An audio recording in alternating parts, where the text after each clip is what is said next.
So the game's over and it's finished. Burnley 2, Wolves 0 at Turf Moor.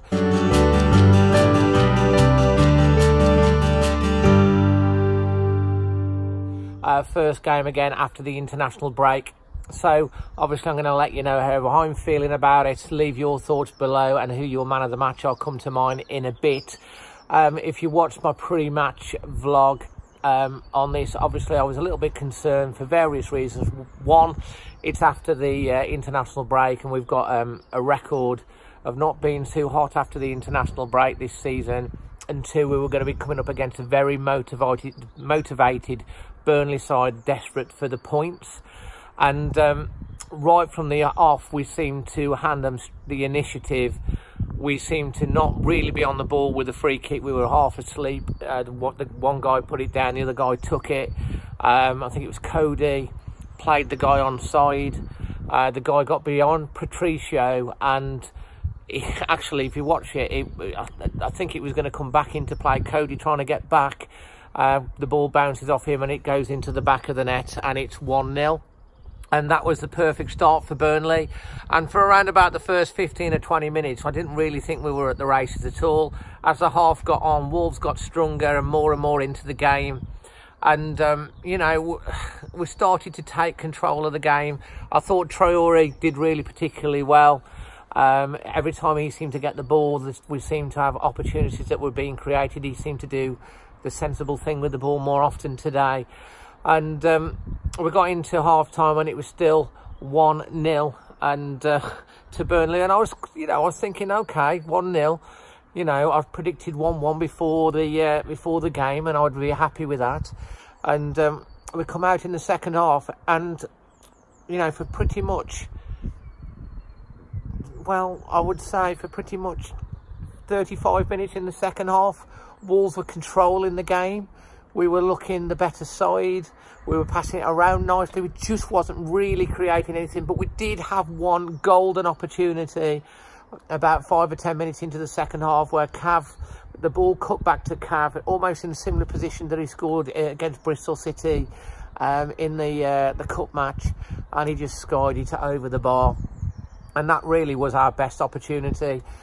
As the game wore on, he brought on Doherty, and he also brought on Raul Jimenez. Jimenez always puts himself about. Doherty, you know, did his best, kept Traore on for a little while, which I was glad he did. And you know, I've just felt we were going to get the equaliser, and then they've hit us with a sucker punch. I don't know whether it's gone through the guy's head. Patricio's absolutely stranded. It's gone into the corner and it's 2-0.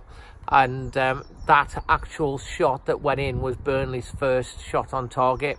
Saying that, Wolves have only had one shot on target, and I think that was the header from Johnny Otto that he got up to, and the keeper, you know, made a fairly comfortable save. Other than that, you know, what can you say? Would I take losing this game and losing the Man United game and getting through in the semi-final against Watford? Yeah, I probably would. Obviously, we want to win every game, but if I was to sacrifice those 2 games and get through to the final, you know, I think most fans would take that. But it's after the international break again. It's against a team in the bottom 5 of the table again.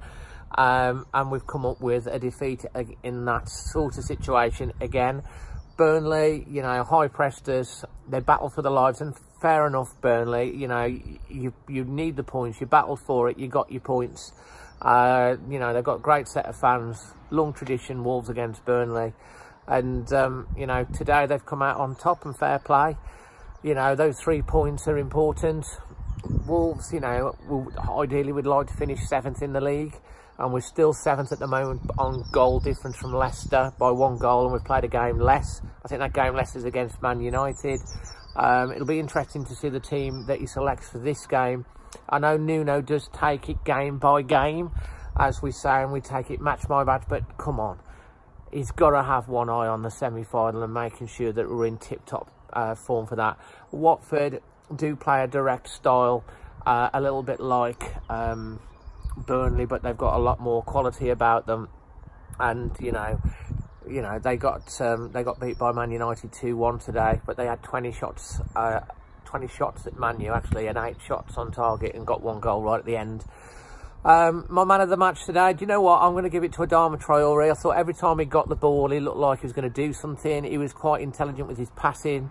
You know, I really think he's starting to get it.